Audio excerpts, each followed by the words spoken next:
speaking of revolution, no? Kasi nga, nagigets ko yung sinasabi ni Senedo tsaka ni Prof. Shelo, no? Ano yan, it's a long game. Ang problema, you have to play your cards. You have to play with what is available to you now, eh. 'Di ba?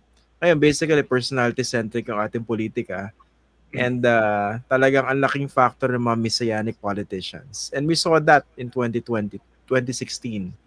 Ang tanong ko, pwede bang gamitin itong option na ito? Look for another messianic politician or figure to be able to usher in that kind of revolution that you're talking about. Ano ba yung konteksto ng tanong ko? 2016, hindi naman natin pwedeng sisihin lahat ng DDS na sabihin, tanga kayo, kaya kayo sumuporta kay Duterte. No? Marami akong kilala dyan talagang naniwala na ito yung klase ng leader na kailangan at that time, and he could usher in a kind of revolution that would lead to something good, something better for the country. Naniniwala sila. I can cite someone na talagang kilala ko. Sabi niya, gusto kong tumulong, and he actually joined government. Okay? Ang problema, even the president at that time, he was talking about some sort of revolution. Pero hindi nangyari, di ba? Kasi he squandered whatever political capital he had and used that for something worse, di ba? Ang tanong ko, pwede bang gamitin or kumuha ng inspiration dun sa ganung experience in 2016 to look for someone na matino and siguro mag-usher in nung klase ng revolution na pinag-uusapan natin. Yeah, actually, tingin ko ang pinaka-importanteng ano kasi doon I mean, may mga lessons na matututunan tayo ng panahon ni Duterte at yung pagkapanalo niya kasi nag-resonate talaga yung naratibo niya sa mga tao. In a way, parang disruption din siya eh. Disruption siya ng traditional na Aquino versus Marcos, 'di ba? Oh, bago to Duterte, bastos, ganyan. Hindi to traditional marangal na politician So naging disruptive siya. Yun nga lang, syempre natapat tayo sa bunge, no? So, kasama sa naratibo nung electoral revolution, yung pagkakaroon ng kandidato na magkakaroon ng confidence mula sa grassroots, sa masa, sa mas malaking bilang. And I think importante din yun sa pag-establish ng social contract. Kasi kadalasan, yung mga kandidato natin, kung tatakbo, minsan malinis naman talaga yan. Kaso, sino magko-contribute dyan sa election? Yung mga traditional oligarchs. At ang problema, kapag pumasok na ang mga traditional oligarchs sa election, yung mga kandidato natin to, parang utang na loob din. Pagpasok nila doon, ang sinusulong na interest na, ay hindi na yung interest ng taong bayan, kundi yung interest ng funder nila. So, isa sa mga pangarap ko sa pagsusulong ng electoral revolution na to, ay yung magkakaroon tayo ng mga kandidato na yung social contract na sa taong bayan, na kapag binoboto nyo yung isang tao, ay hindi dahil sa nakatanggap siya ng pera sa mga oligarkiya at isusulong niya ang interes ng mga oligarkiya. Kung hindi binoboto natin siya kung sino siya, ano yung pagkatao, ano yung interes, ano yung politika na pinakilala niya sa atin mula nung una pa lang. At dahil sinuportahan siya ng grassroots, mga walang compromises na maaaring mangyari. Hindi mahihirapan sa pagtindig sa mga posisyon dahil malalim at malawak ang suporta ng taong bayan. So I think dapat maging bahagi yon nung naratibo ng pagsusulong ng electoral revolution. Halimbawa, si Digong, no? Ganito kalaki ang problema ng ating bansa. No? Nasa bingit tayo ng pagiging narco state. Ako lang ang solusyon. At ito yung aking gagawin. No? So, in a way, may yung populist ethos niya, again, ethos, no? Yung populist spirit niya ay nakatali sa isang napakalaking problema na in-exaggerate niya. No? Sabi niya, di ba? Ilang milyon yung mga addict. Kinontra niya mismo yung sarili niyang PIDEA at UDB. Yeah. Kinontra niya mismo yon at in-exaggerate niya. At in-exaggerate din niya yung solusyon. Siya yung kanyang sarili. At maraming naniwala ron. Hanggang ngayon. Di ba? Hanggang ngayon. No? Kaya, from our vantage point, mali yun. Pero meron tayong pwedeng matutunan doon. Dahil even looking at our past, nung anti-colonial struggle natin sa Kastila, sa Amerikano, sa mga Hapon, merong millenarist tendency yung mga movement na nabuo nun laban sa mga dayuhan. Ibig sabihin ng millenarist ay magtatagumpay tayo. No? Magtatagumpay tayo. No? Kung lahat tayo ay magsasama-sama, mapagtatagumpayan natin ito at lalaya tayo. At ito ay magagawa natin within our lifetime. Kailangan may ganun eh. May ganung klaseng espiritu yung movement mo. Ang problema kasi halimbawa sa amin na galing sa mga NGO, civil society, ganito kalaki ang problema. Anong gagawin natin? Mag-workshop tayo.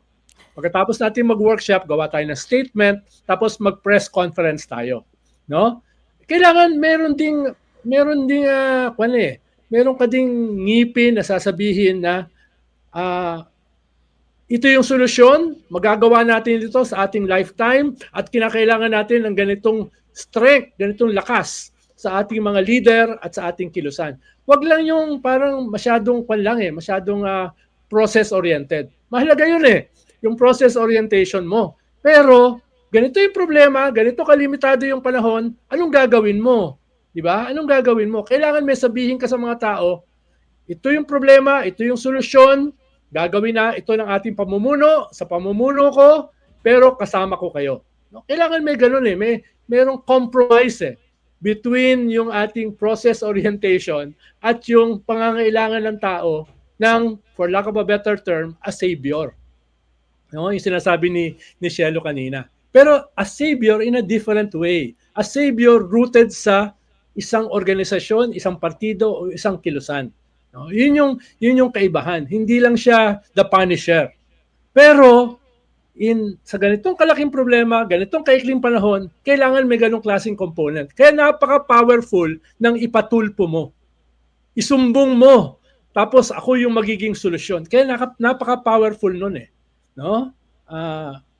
Without a machinery, without much resources, without local mayors and governors, 3 tulpo papasok sa Senado and possibly mananalo sa 2028. Bakit? Dahil nag-provide sila ng solusyon, di ba? At kami yung solusyon. Kailangan may ganun din tayong konting ganung component. Or else, process lang tayo ng process, workshop lang tayo ng workshop, presscon lang tayo ng presscon, nandun tayo sa gilid, nasa margins. So, in 3 years, kailangan ng ganong klaseng compromise based on our beliefs, based on our analysis of the problems of this country, based on our vision and principles, no? Kailangan magpakita tayo ng leader na kahit papano ay magpo-provide ng solusyon dito sa nakikita nating problema, no? Kahit yung kanyang personality, yung kanyang persona ay nakasandal sa isang partido o kilusan.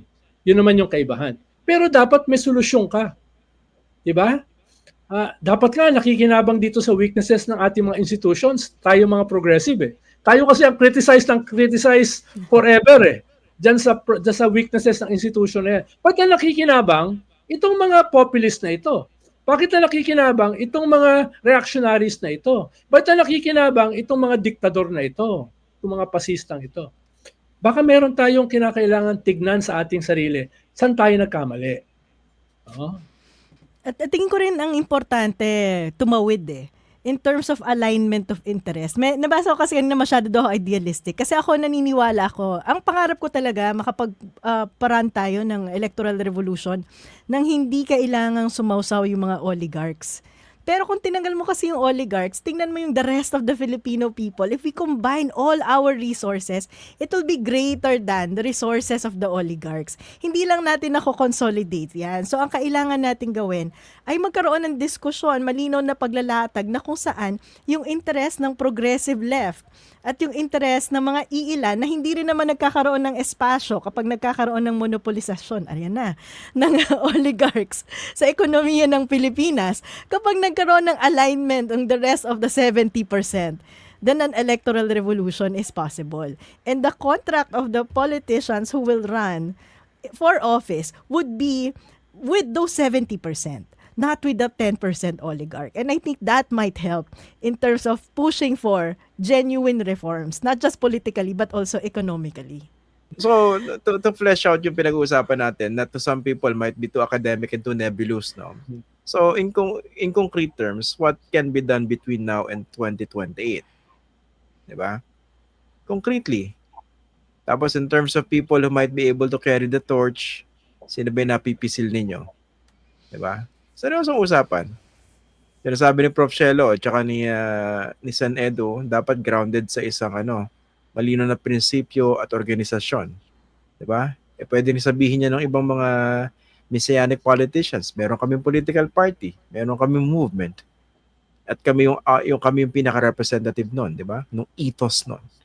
So yun nga, how do we operationalize this discussion between now and 2028? Una, let's take stock, no? Ano yung meron tayo ngayon? Hindi problema yung mga platforms, hindi problema yung mga principles, analysis, no? Dami niyan no? Dami niyan. Kinakailangan lang natin mas gawing marketable, no? Dahil ang landscape ngayon is the TikTok landscape, for lack of a better term, no? Ito ay short attention span. So yung mga mahaba na mga treatises natin, yung mga mahaba na platform natin, paano natin i-consolidate in chewable chunks, no? Tsaka na natin unti-unting ipaliwanag sa mga susunod na mga mas mahaba na mga teach-in. Pero sa simula, no, paano natin gagawin yan na yan ay mauunawaan in a dramatic way ng mas marami sa ating mga mamamayan, specifically yung kabataan. So, yan yung isang iti-take stock natin. Kailangan natin iti-take stock yung human resources. Sino ba yung merong ganitong klaseng criteria? No? May karanasan, merong personality, merong dating, di ba? Merong yung wherewithal para makalaban itong mga long entrenched politicians na ito, no? Paano natin sila kukuhanin?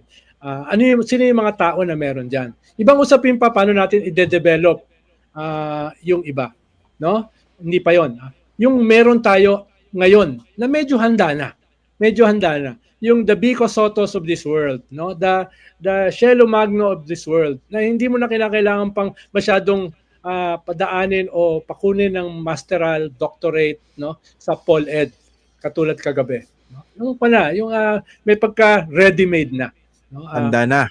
So, ikatlo, sa pagbabasa mo ng landscape, no, paano mo sila yung